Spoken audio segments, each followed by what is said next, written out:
pues ya estamos en directo de nuevo, nos venimos al plató al habitual, hemos dejado a Chari en nuestra cocina y nosotros nos encontramos con José Manuel Morales. Él es escritor, investigador y nadie mejor que él para pasar con nosotros esta terrorífica tarde de Halloween o de Todos los Santos. José Manuel, bienvenido a Córdoba TV.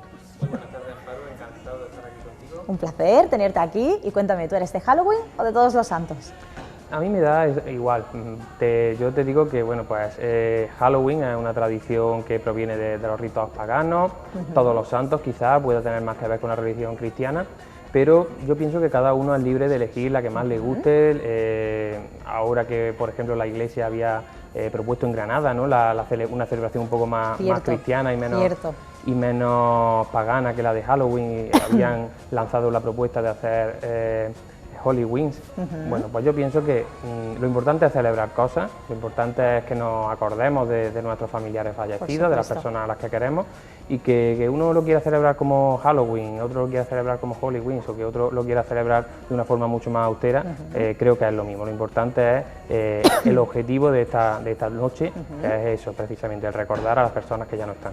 ¿De dónde nos viene esa tradición anglosajona que cada vez estamos viendo que está más instaurada y de hecho dura incluso cada vez más en el tiempo? Porque antes sí que es cierto que solamente era la noche del 31 de octubre, sin embargo ya tenemos desde hace un par de semanas, bueno, pues Córdoba en concreto está decorada, los pubs, los bares, donde vamos nos encontramos con fantasmas, con brujas, con un montón de decoración de Halloween y cada vez se va abriendo paso, pero ¿sabemos realmente de dónde viene? A ver, a lo primero que decía, yo creo que eso viene porque es muy divertido el disfrazarse de monstruo, el disfrazarse de vampiro, de hombre lobo. Creo que es muy divertido y creo que es muy atrayente. Entonces, eso hace que lo empecemos a celebrar y que cuanto antes, que se prolongue, como tú decías, cada vez más y que sean, pues cuantas más noches podamos disfrazarnos y pasar un buen rato, mejor. Y por eso tantas personas se apunten a esta moda. Y por otro lado, los orígenes vienen de una tradición celta, fíjate tú. Halloween, la palabra Halloween proviene de la contracción del inglés, de víspera de Todos los Santos, pues, dicho en inglés, que sería All Hallows Eve. Entonces, de All Hallows Eve, de víspera de Todos los Santos, proviene Halloween, sería algo como de donde proviene la palabra. Y luego esta tradición viene de, como te decía, de la tradición celta, del Samhain celta, que es cuando nuestros ancestros celebraban que acababa el buen tiempo, acababa el verano y comenzaba el invierno, los días más cortos, y de alguna forma ellos entendían que daba inicio el reino de las tinieblas. A partir de este momento en el que los días, como decíamos, cada vez van a ser más fríos, cada vez van a ser más oscuros, ellos pensaban que esta noche precisamente era la noche en la que la línea que separa el mundo de los vivos del mundo de los muertos se hacía más estrecha que nunca, y por eso estos fallecidos, estas personas que ya no estaban entre nosotros, estos demonios y otra serie de seres que pertenecen quizá a otra dimensión, esta es la noche en la que más fácilmente pueden dar el salto de un lado a otro. Por eso esta fiesta se celebra en todo el mundo y por eso en lugares como México esta noche van a poner platos de comida, cuando cenen la familia van a poner platos de comida incluso a las personas que ya no están, a los familiares que han fallecido recientemente, porque ellos piensan que esta noche esos familiares están con ellos. Como que vuelven un poco, ¿no? Podemos decir. Como que de alguna forma se salen de su mundo y pueden estar durante unas horas en el nuestro.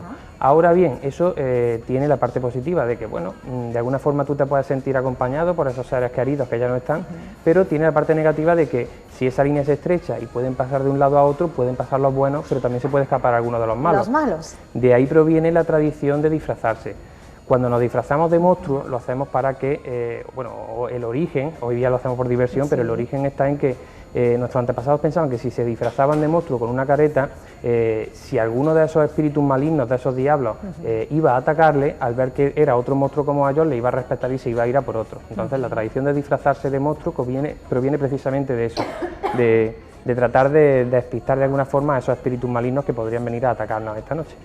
Una noche muy especial, una noche, como decimos, muy terrorífica, donde el susto y el miedo están muy presentes, y aquí en Córdoba hay puntos, digamos, neurálgicos de actividad. José Manuel, tú conoces muchos de ellos y creo que vienes con varios para contarnos alguna que otra historia, ¿no? Porque Córdoba es rica en esto de fantasmas y de apariciones y demás.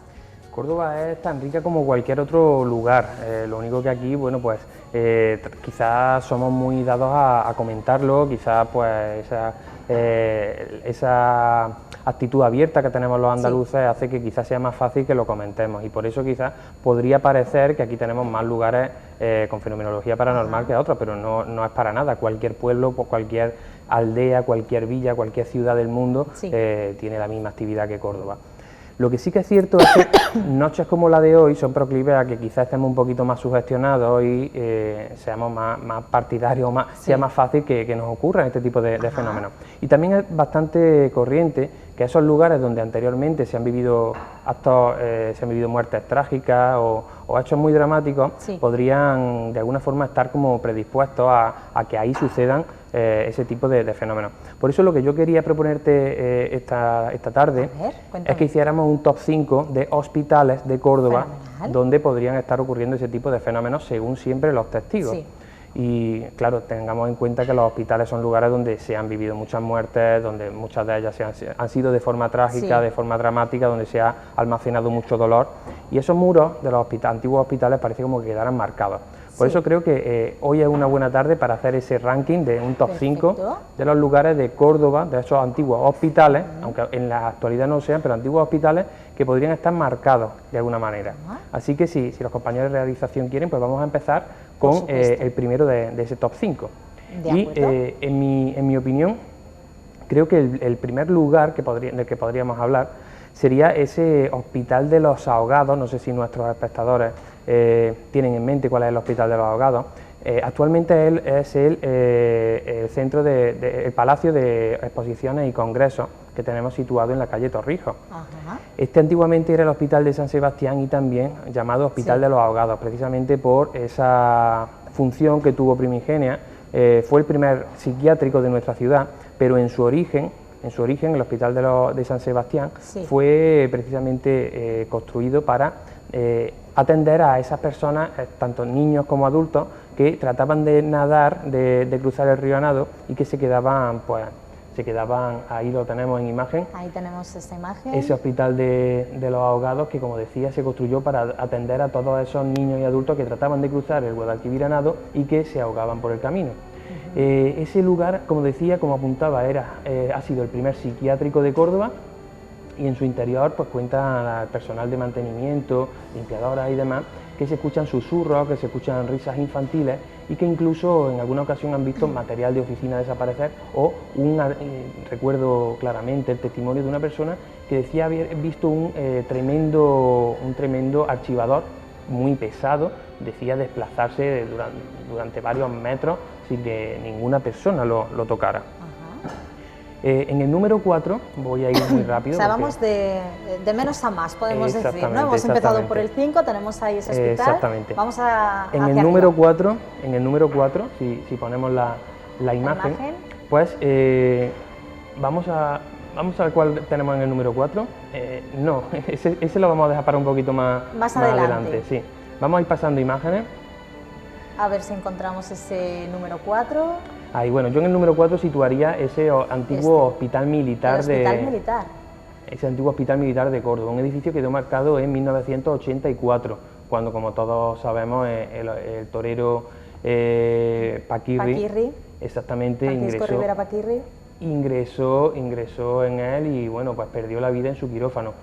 Dicen algunos que desde aquel día quedó marcado este edificio para siempre, y quizás pueda ser casualidad, quizás no. Pero lo que sí que es cierto es que cuando ahí todavía era un hospital militar y los últimos soldados de reemplazo tuvieron que realizar ahí sus últimas guardias, algunos aseguraban que escuchaban máquinas de escribir ponerse en funcionamiento solas en las plantas superiores, e incluso muchos apuntaban a que, y además estamos hablando de varios testimonios que por separado aseguraban haber visto a una monja, la misma figura exactamente, vestida de monja de principios del siglo pasado, con una cofia gigantesca situada en una de sus ventanas. Por lo tanto, bueno, no sabemos si esa muerte tanto de Paquirri como de otras muchas personas que han perdido la vida en ese hospital podría haber dejado el propio sitio. Exactamente, podría haber marcado el propio lugar.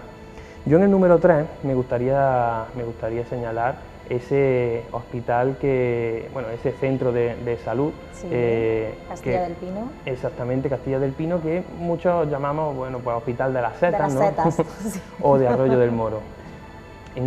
aunque no tiene mucho tiempo este edificio y aunque relativamente es reciente que las urgencias se pasen ahí, pues son muchos los trabajadores que aseguran estar viviendo un auténtico infierno en ese lugar, y esto lo han manifestado en las televisiones, en entrevistas, etcétera. Estamos hablando de un lugar que está construido sobre un antiguo cementerio mozárabe, y bueno, pues cualquiera que haya visto películas como Poltergeist sabe que construir un edificio encima de un cementerio no es muy buena idea. No es muy buena idea, no lo es. Por tanto, tenemos ahí varios casos que hablan de escuchar gritos desgarradores, de grifos que se abren solos en los quirófanos, e incluso de puertas que se abren como siguiendo. Las puertas tienen sensores de movimiento y algunos aseguran haber visto como una puerta se abría, como pasar varios segundos y abrirse otra, es decir, como si alguien estuviese pasando y abriendo esas puertas. Correcto, como si alguien estuviera pasando, alguien que no pudiéramos ver y que estuviera siendo capaz de abrir esas puertas. José Manuel, perdona que te corte, llama la atención que solemos pensar que en este caso los lugares encantados, los fantasmas, tienen que ver con muchos lugares de historia, ¿no? O sea, casas antiguas, hospitales antiguos. Aquí estamos viendo que nada más lejos de la realidad, que estamos hablando de un lugar que tiene apenas unos años, que está construido hace muy poco, pero que sin embargo lo que sí tiene es una gran carga, ¿no?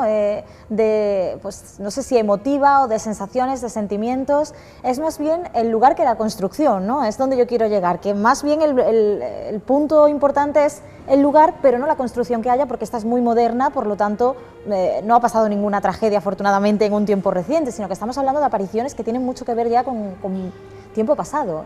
Claro, ten en cuenta que lo importante es la energía, no la piedra que haya construida. Por lo tanto, aunque ese edificio sea nuevo, sí que el lugar donde estaba construido anteriormente fue la famosa residencia noreña. Exacto. Y fíjate qué curioso, Amparo, que existen testimonios de una persona, un celador, que cuando él entra es absolutamente la primera persona que entra en el lugar, y que relataba que en varias ocasiones había visto a una mujer sentada, una mujer anciana, sentada en la puerta de una consulta, como si estuviera esperando que le tocara para que la llamaran para el médico. Algo totalmente imposible cuando el edificio está totalmente cerrado y tiene sensores de movimiento. Si se hubiera quedado alguien atrapado dentro, lo hubiesen visto, hubiera saltado. Bueno, pues esa misma anciana, o alguien muy parecido, parece ser que ya se veía en los años 60, aparecen algunas fotos de los años 60, acercándose al edificio que había anteriormente, y parece ser que era una persona, una vecina, que se acercaba simplemente a dar de comer a los ancianos, a ayudar a los niños, y por lo visto, pues, algunos aseguran que podría ser su espíritu. Pero es que lo más curioso y lo más aterrador de este lugar es la supuesta aparición de una niña pequeña que se le apareció al responsable de mantenimiento del edificio, y que con un vestido pues prácticamente sacado de otra época, se le acercó al chico y le dijo: sácame de aquí, de una forma, con una voz desgarradora. Puedes imaginar pues la impresión que le dio a este chico, a este jefe de mantenimiento, que además es buen amigo mío. Ajá, además que lo recordará, no lo olvidará el resto de su vida. Continuamos, José Manuel, ¿qué tenemos después de visitar este centro hospitalario? ¿Hacia dónde nos vamos? Pues yo ahora sí me iría a la Facultad de Derecho que vimos anteriormente. ¿Sí? Y fíjate qué curioso, te pongo la Facultad de Derecho, aunque sea uno de los lugares más mediáticos y que en más ocasiones ha aparecido en la televisión. Exactamente, es conocida a nivel nacional la Facultad de Derecho por este tipo de fenómenos. Ha aparecido desde hace más de una veintena de años, ha aparecido en varias ocasiones en la televisión nacional, y bueno, otro de esos lugares que, como tú bien decías antes, ha sufrido todo tipo de estroperios. No el actual edificio, sino el lugar donde está levantado. En el siglo XVI eso fue un hospital, en el siglo XVI eso fue un convento carmelita.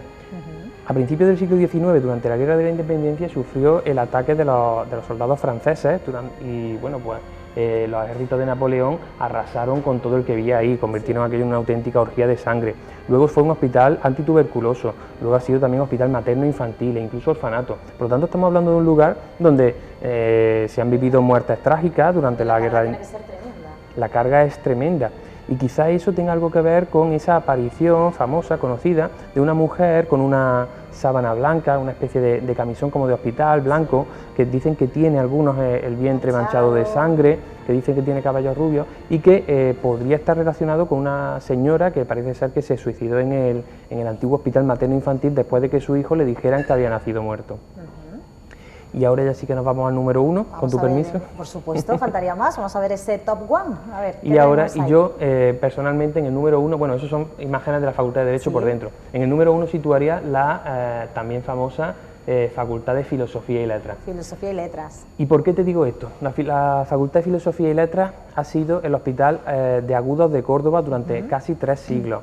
Ha sido el primer hospital que ha tenido serio, similar a los que conocemos en la actualidad, la idea que tenemos hoy día de hospital, de Córdoba, el antiguo hospital del Cardenal Salazar, y ahí ha sido el lugar por el que han pasado más número de muertos en nuestra ciudad. Por esa morgue, por la morgue de ese edificio, hoy sala número 1, hoy aula número 1, por ahí han pasado miles y miles de almas de cordobeses. Por lo tanto, estamos hablando del lugar que más muerte ha almacenado y que además mayores cicatrices en sus piedras ha guardado. ¿A qué me refiero con cicatrices? Pues me refiero a que, por ejemplo, ese aula número 1, esa antigua morgue, en la actualidad todavía se puede ver cómo el suelo está abultado, exactamente, porque todavía conserva los antiguos carriles por donde estamos viendo imágenes. Ahí vemos imágenes también del interior. Y como decía, todavía en su interior se conservan los carriles por donde se empujaban los muertos en camilla hasta el depósito de cadáveres. Es un lugar donde todavía se percibe esa energía y donde muchas pruebas, numerosas marcas han dejado señalado el edificio, como esas contraventanas que estamos viendo ahí, que está viendo ese grupo, donde todavía se pueden percibir los nombres de los enfermos que a punta de navaja señalaron su nombre con la fecha en la que fueron ingresados. Por lo tanto, ahí tenemos algunas marcas que están realizadas a finales del siglo XVIII y que a día de hoy todavía perduran, por lo cual sabemos que un tal Mariano, que un tal Juan, que un tal Hipólito estuvieron ingresados entre finales del siglo XVIII y principios del XIX, y a día de hoy, pues la verdad es que de noche y a media luz resulta bastante inquietante el revisar esas marcas y comprobar que esa persona entró al hospital pero que probablemente no salió. Efectivamente, desde luego son datos que hacen que uno piense, ¿no? Y que en una noche como esta, yo creo que más todavía, bueno, pues tengamos esos sitios que, si bien no para visitarlos esta noche, sí pueden formar parte de una de esas rutas fantásticas que tú también nos ofreces para poder conocer esa otra Córdoba, esa Córdoba misteriosa, esa Córdoba casi oculta, que poquito a poco vamos conociendo todos, también por medio de tus publicaciones, de tus libros. Ya sabes que yo tengo que decir que soy fan absoluta, así que gracias por todo lo que nos ofreces, José Manuel, muchísimas gracias por haber estado en un día tan especial y tan terrorífico como este aquí con nosotros. ¿Y cómo vas a pasar la noche? ¿Va a haber alguna investigación especial hoy? No, hoy vamos a pasar la noche leyendo, como una noche tranquilita y bueno, pues simplemente y seguramente pues viendo alguno de tus programas. Bueno, pues yo te lo agradezco enormemente, José Manuel, gracias de verdad por estar con nosotros y a seguir investigando, que será un auténtico placer que vuelvas aquí a seguir contándonos esos misterios que Córdoba oculta, ¿de acuerdo? Muchas gracias. Gracias, de verdad.